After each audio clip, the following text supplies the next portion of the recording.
নমস্কার, আপনারা দেখছেন নিউজ মুখ্য বার্তা। সকলের সাথে সকলকে নিয়ে নিউজ মুখ্য বার্তা দেখতে চ্যানেলটি সাবস্ক্রাইব করুন।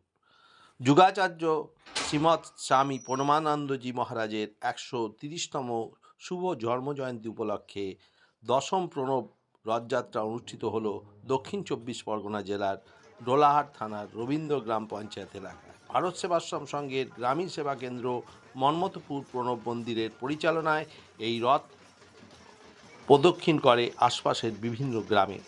এই রথে মহারথী হিসাবে পুজো করা হয় স্বামী পরমানন্দ মহারাজ এবং সারথী দেবাদিদেব মহাদেবকে।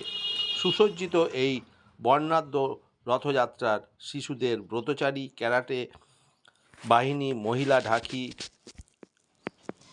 আদিবাসী নৃত্য, বাংলা ইংলিশ ব্যান্ড, কীর্তন দল সহ জীবন্ত ঠাকুর সেজে মানুষের উৎসাহ ছিল চোখে পড়ার মতো। এবছর তারক ব্রহ্ম, সিদ্ধ শিব নাম এবং হরগুরু শঙ্কর শিব শম্ভুর শতবর্ষ উদযাপন উপলক্ষে 130 জন মায়েরা এই সিদ্ধ নামের নামাবলী গলায় দিয়ে রথযাত্রায় অংশগ্রহণ করেন।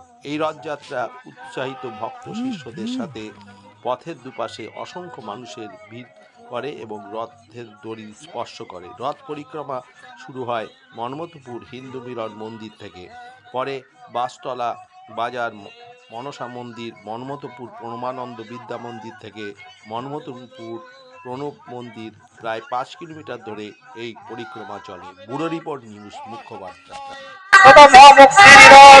এই রথে আপনারা সকলে অংশগ্রহণ করুন এবং এই রথে